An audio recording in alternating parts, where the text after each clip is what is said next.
I mean, we've definitely seen things go back and forth in this one, so we will be jumping into the last game here as soon as both players are ready. Of course, after the game, I believe we should be able to get an interview with the winner, and then for all of you guys watching live, we'll be jumping right into tabletop and turn two with Nimsh. So if you like Hearthstone, that's definitely more reason to stick around. But for now, we have to focus on this Priest versus Druid matchup. Kunzi has been fighting an uphill battle pretty much the entire match, and this Mm-hmm. is this is a culmination of that one.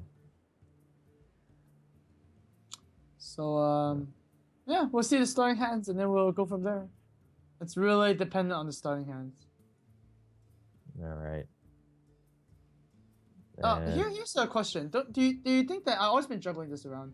Do you think that the first player should actually see four cards to mulligan and like still start with the same amount of cards, like four cards at the starting hand? Because like yeah, that's definitely been something of discussion and thought since the beginning, right? Because you get four cards plus the coin, and that feels like a lot you're giving just because you're starting second. right? No, I mean Uh, one of the reasons is because like if you're playing a combo deck and you're playing first, it's really difficult because you do need that starting hand. You do need the starting knowledge, right? I mean, if you're going first, you can still start four cards, but I still want to mulligan, be able to mulligan four cards. mm, yeah, that could be interesting. All I right. see what you're saying there. Yeah. Ooh, that's interesting. Hmm. Now, you're probably losing a 2-3 unless you just powered shield and pass, which is actually pretty reasonable, I think. Um, there are actually a few ways to go around this. Okay, like you can actually hit the mech warper with the zombie chow. You could hit the face and guarantee a draw next turn, but then your click does die after the turn after that. So I guess you really want to play on the probabilities. Does my opponent have a turn two play? Which is basically what? A spider tank, a harvest golem, spider tank and or harvest golem. Mm, Yeah. pretty hard turn, actually. I Well, think no matter what you do start with the pirate shield on the zombie child. But yeah, you want to see the draw out here. right, it does go for face, so it does value the card draw that's coming up a bit more. Lucky for him, we're gonna see a Wrath for Faramir, so he doesn't have to deal with any more card draw. So now Kunzi has to have a pretty weak turn three play. Actually, it's pretty weak. Yeah, there's really not much you can do. So he's actually just gonna go for Thought Steal. Yeah, and he's actually gonna get punished by that.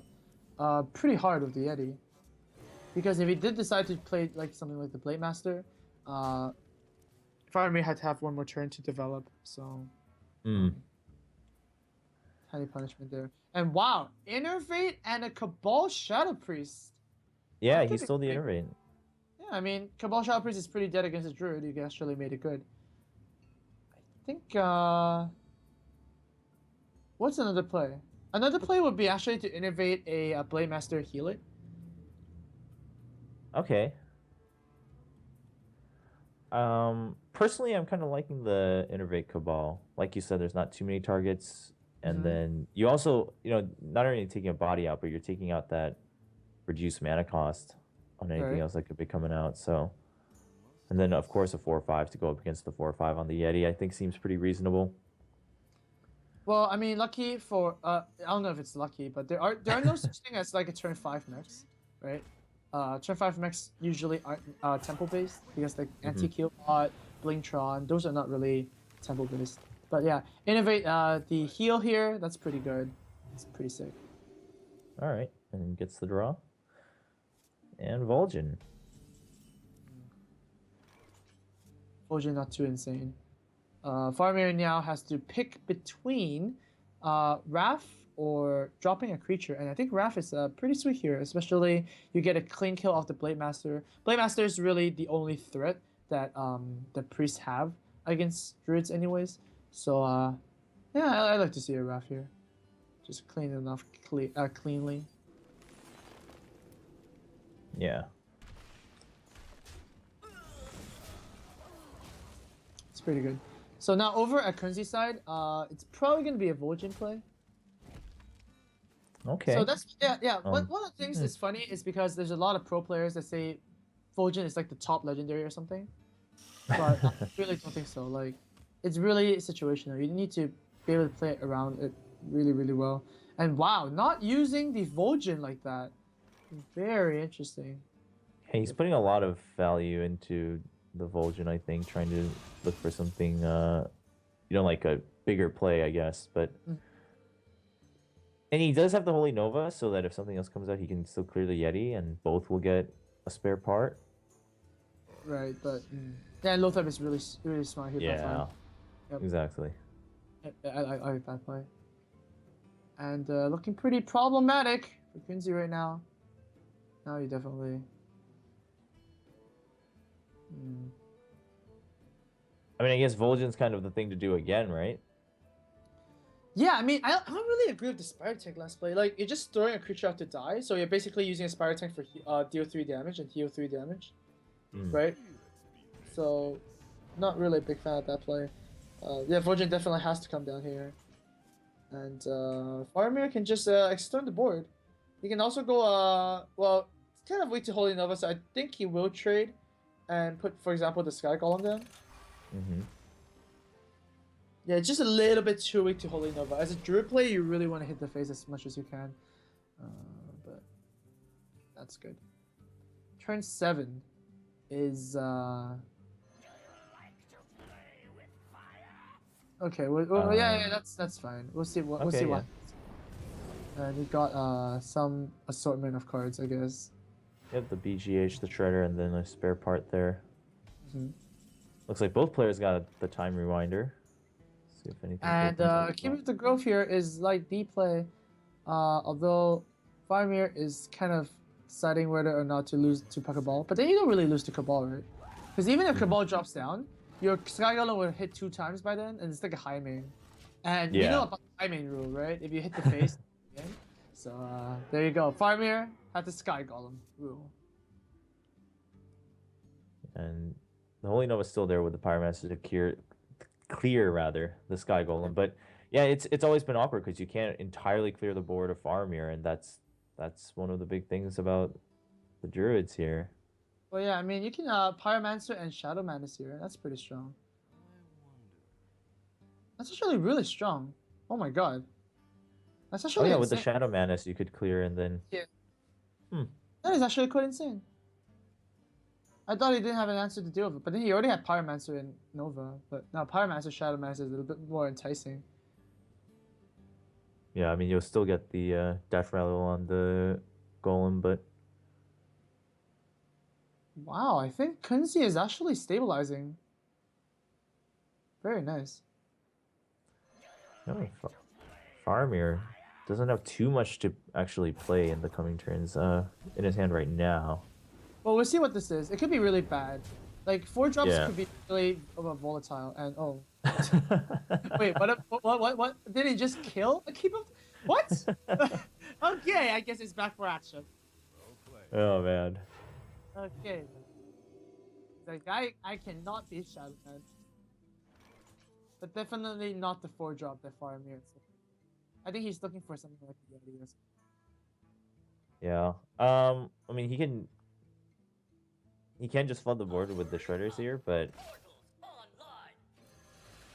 Oh, I think you do that, yeah. Yeah, I don't see why you wouldn't. Obviously, the concern is you only have your spells left in your hand, but that's not something you can change this turn, so... Oh man, what? Kunzi will die for his spell power. Just die. Yeah. Cabal's gonna be used here, not the worst. Faramir could pretty much seal the deal with like a Savage Roar because that's just so much damage, right?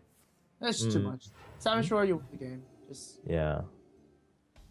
It's 10, 16, 18 plus a swipe. Like, how many Keep of the Growth have played this game? I feel like it's a lot. Yeah, I feel like we've been seeing them quite often, but... Yeah, Faramir's just gonna clear off the other side. Alright. He might be tempted to time rewind the Keeper of the Grove, but that's definitely not the correct play. You do want to kill stuff with it. Yeah. So, healing the zombie child as well. It's pretty safe. Ooh, Belcher is very strong. That's gonna help him try to fish for another stabilization turn here for Kunzi. Right. Going If into I turn 10. draws a Savage Roar, is it still lethal? 14, not quite. 14 No, yeah. plus a maximum of 216. No, not quite. Wow, this is going down to quite the wire, huh? Yeah, it's actually not exactly what we would expect, especially with the starting too, right? It's, Right. seemed a little bit rough for Kunzi, but he's found a way to climb back in the other games in this match, so we'll see if he can. He definitely has more options on hand. And yeah, he's gonna... Now the board's not gonna always be in favor of Faramir, I feel. We just saw a swipe too, and BGH not gonna do much for him. He's gonna fish for a draw. Yep. And what are you going to get?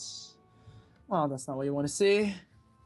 So let's trade.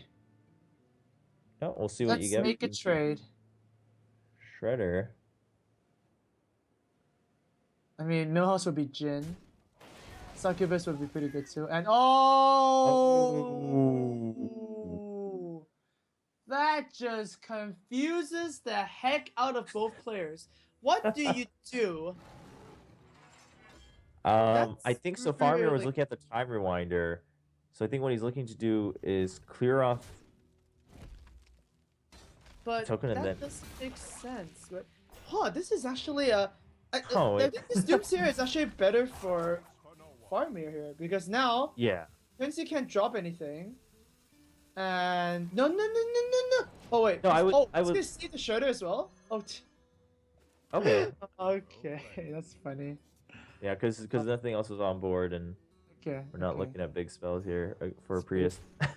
Yeah. Wow, that's actually an insane Doomsayer turn. Wow, Doomsayer is actually the best thing that could have popped out. And now Kunzi is gonna rewind it as well. That is funny. So Doomsayer just bringing doom upon himself. Averted. Wow, that's pretty cool. Oh man, Doomsayer ends up killing nothing at all. that's good. Alright. Well, Well, yeah, I think both the players favor had a still way to goes do to Faramir here, because obviously he can put the minions down first, but Exactly. that was fun to watch. Definitely gave both players a what do I do now kind of thing, you know? Oh, Yeah. yeah. DC is really good here. Very, very good. Fills out the curve very smoothly. Now, Savage Roar deals is like a Savage Roar is basically a fireball, so it's not lethal just yet if he draws that. And oh my god, that is an insane card. Yeah. Wow. That actually just gave some answers here for Faramir. Yep. On what to do this turn. 2 answers even. Jeez. Oh wow. Yeah. That's one part. Now Yeah. for minion trading. I don't think you can trade here. You just go face. Yeah, I think so, especially now that you have that Force of Nature there, and we are nearing the latter portions of both decks. In fact, yeah, he's just going to go for the draw to see if he can maybe fill out the combo now, and that will definitely tell him to go face. Alright, but even if he doesn't get the combo, he's gonna go face, I think. Yeah, I think so. It's just that time. But we'll see if Holy Nova has something to say about that. I mean,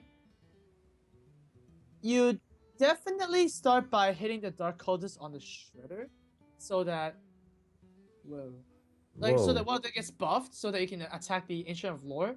Yeah. You actually keep it on the board. So that's weird. You're trading both Shredder. Okay. Okay, that's not really the thing you want to see. Look at Faramir's smile. Oh my god, he's so Yeah. Now, yeah, that's not really. Yeah, that was really careless. I think you should have used the Dark Cultist to trade a Shredder. Now look what happens. Look what happens. Yeah, the Watcher gets Like, you get punished.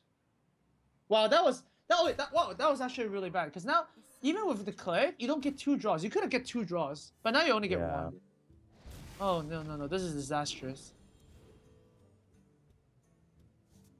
And oh man. Well, if the Definitely. game's gonna be over, it's gonna be over next turn, depending on the draw here. Yep. No, man. Blade Master as well. And wow, that is a lot of damage. That is a lot of damage. Yeah, still not lethal, but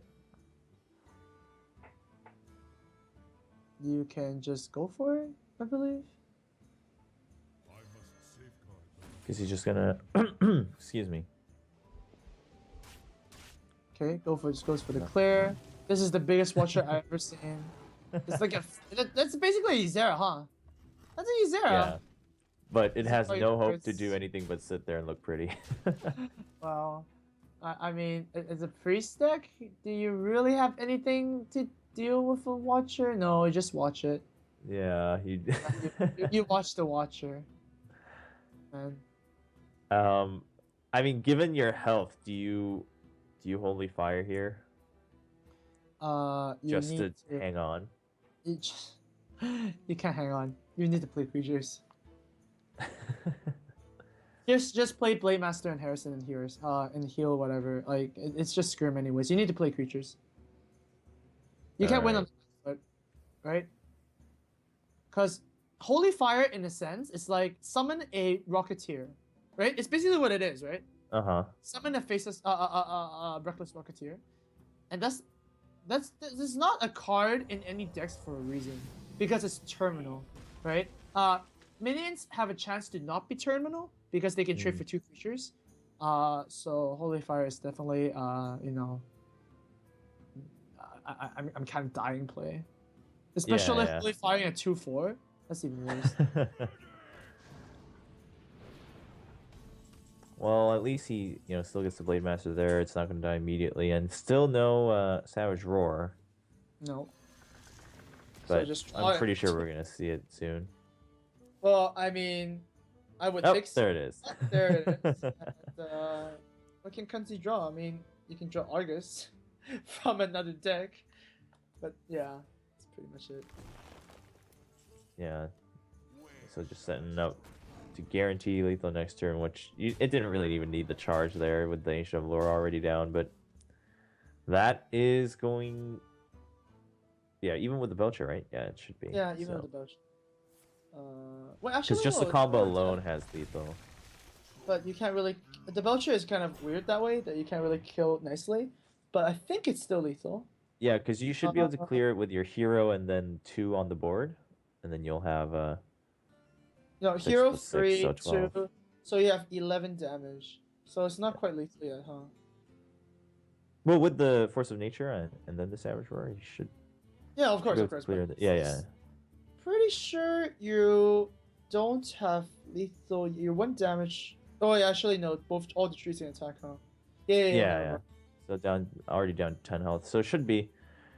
Exactly. And... It's exactly lethal. He needs to. Whoa! That is. Oh, that play I would have liked a bit earlier. Now it's like, yeah. But even if he healed himself, it was exactly lethal. And in order to top that off as well. He's thinking about it, but I don't think we're mistaken, because it should be... Yeah, a spider face trades for the first half. The spider finishes off, and then it's like all the trees, so 12 damage in the face. Yeah. So Faramir is gonna be your Deckwars winner here. All right. Well, we did go to the very end, which is not what we might have expected in the beginning. But props to Kunzi for definitely pulling through in some of these matches, and some of the games rather, and keeping it interesting to the very end. But congratulations goes out in order to Faramir after a hard-fought 4-3 win against Kunzi. First Deckwars of 2015. It was unfortunate because the last game, Kunzi made a mistake. I think it would have been pretty different if he played that. If he played the turn at 2 Dark Cultists with the Holy Nova and Cleric, it would have been so different. Yeah. It's kind of unfortunate. Yeah. There were definitely a couple moves I think that would have made an immediate difference in how the game was played that turn, rather than saying in hindsight. But Faramir definitely playing with the cards he has, looking at what he has on board, and that's going to be our 4th winner in Deckwars so far. Of course, for those of you guys who don't know how Deckwars works in the long run, all the winners will be gathered together for kind of a final tournament format to determine the grand winner of the season of Deckwars. So far, we've had Firebat and Hosty from Team Archon, of course, coming in the first 2 weeks, and then Jog actually winning against Reynad in the last Deckwars of 2014. And to kick off 2015, we have Faramir, and I'm just waiting to confirm if we'll have an interview with Faramir, and we'll get a confirmation on that. Yep, we will have an interview coming in from Faramir, so as that's setting up, we'll just stick around. But it's been fun. I'm definitely liking, as I watch more tournaments with GVG now. Mm-hmm. A lot of people had doubts about, I think, how GVG might affect like the difference in ladder play versus tournament play, but so far I've definitely been enjoying it. I think we've seen enough variation to merit that the expansion's done its work on both sides of things. Well, in my opinion, I think people should come up with cooler decks, if anything. I'm not a really good deck builder, if anything, but so yeah, I gotta kind of wait. But there are a lot of cards that haven't been explored yet, right? There has been Recycle.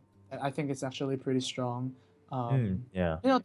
There's like a lot of legendary cards which aren't really used right now. Mogre the Ogre, for example, that's a card that I looked at it. I was like, oh, that was pretty good. It was a 6-mana card.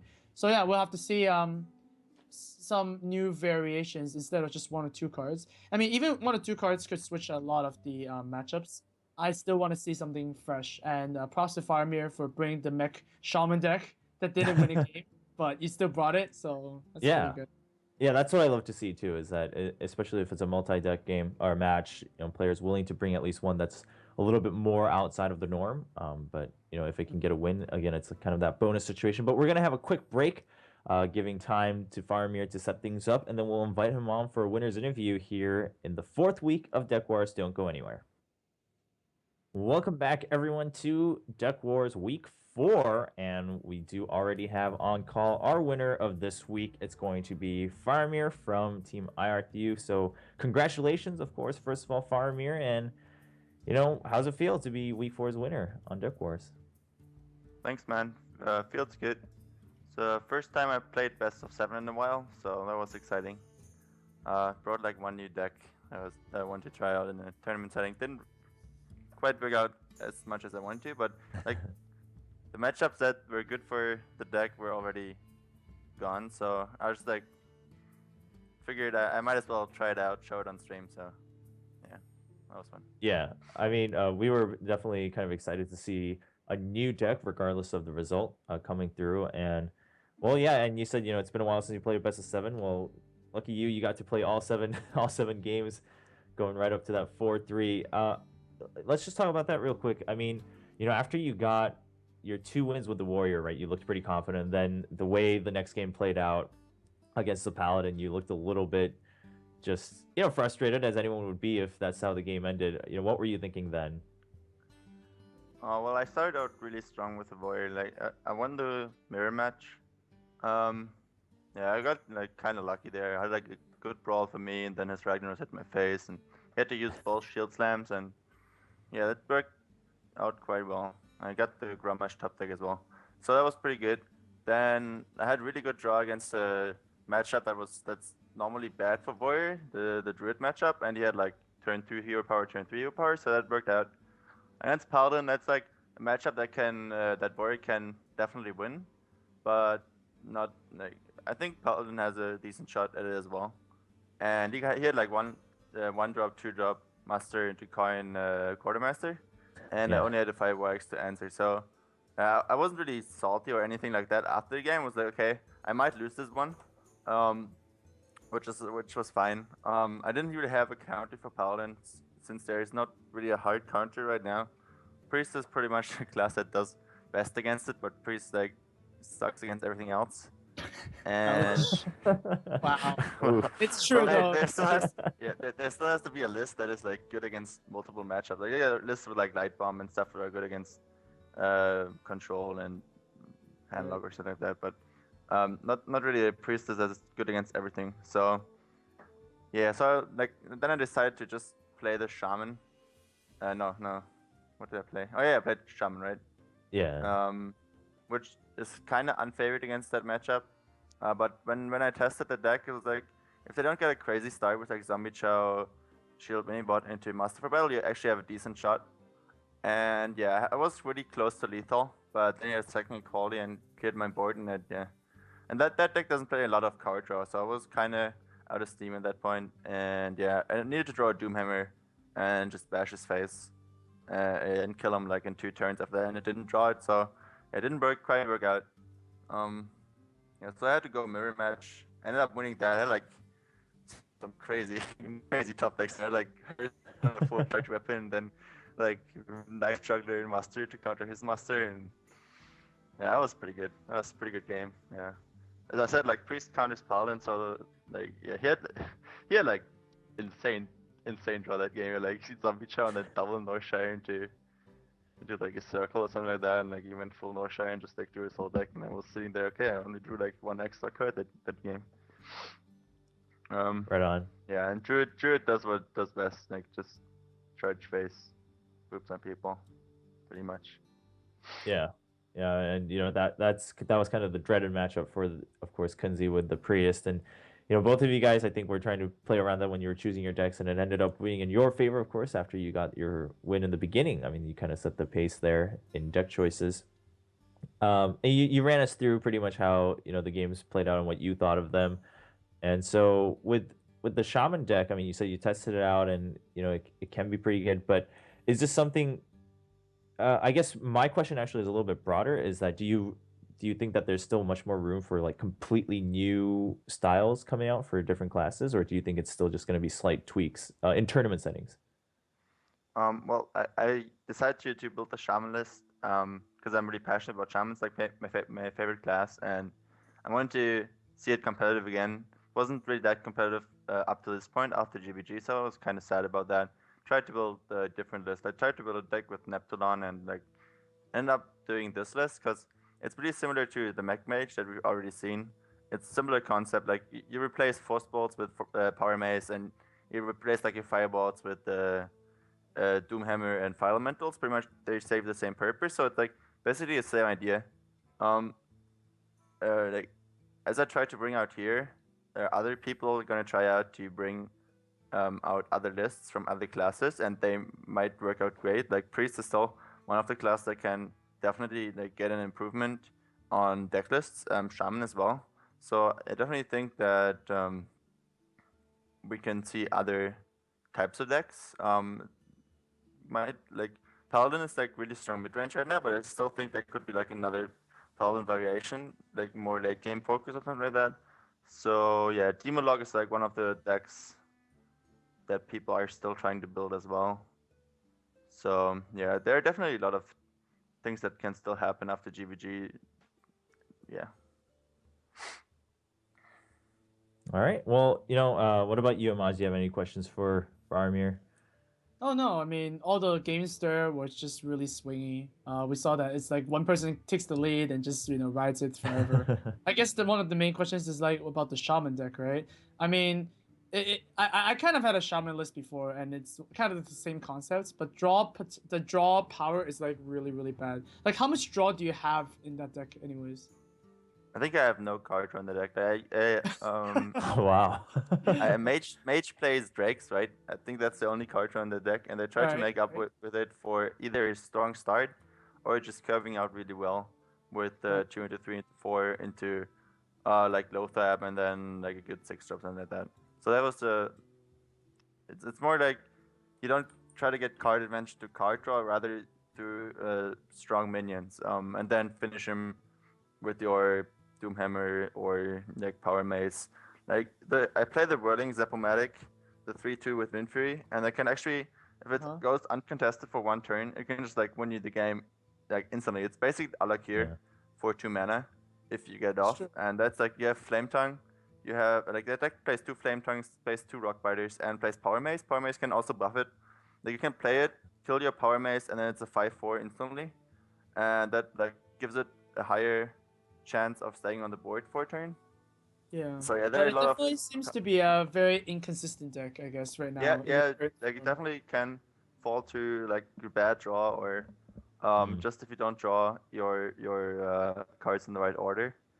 I just wanted to see how it does in a competitive format. It did really well in my testing against Druid and did really well against Warrior as well. Paladin was like one of the weaker matchups. Like the priest that I played, like I don't know, I killed them in like 5 turns every time I played a priest with that deck. Okay. Yeah, they have no way to clear the Whirling Zap-O-Matic. That's like one thing. Like, if you don't play Smite, you like it stays on the board if you play it on an empty board most of the time. It really depends like how you mulligan. You mulligan really differently for different cards with that deck against different classes too. And Neutron is like another card that can do really, really well against Warrior, against Druid, against Priest, where you just like stall them for a turn, then low tap or something, and like get as much value out of your board as possible. That's pretty much the way you try to play that deck. Yeah, I Sounds guess we'll good, see that in the finals, hopefully, right? In the Deckwars. Yeah, maybe. Oh, yeah, So let's see. if you work on that I'm and gonna bring it refine out. that deck still. Let's see how it works. Yeah, I'd love to, and we were both happy to see a new new variation coming out, and like you said, and because it's a multi deck, I think I at least personally I was happy to see that you were willing to experiment with that. But once again, as we wrap things up here for Deckwars, congratulations Faramir on being the week 4 winner, here on Deckwars, and as always, thank you Amaz for an excellent cast once again, and for all you viewers, of course Deckwars will return same time next week. For now, we're going to jump over to Tabletop with Nimsh on this channel, and then actually Faramir is going to return to join myself and Nimsh on turn 2 for some more discussion on Hearthstone and just what's been going on so far in early 2015. Shout out to iHeartU and Machinima, of course, for helping set all this up with Deckwars. And that's it for this week. Congratulations, Faramir, and to all the viewers. Don't go anywhere. We'll be right back on this channel with Nimsh joining for Tabletop.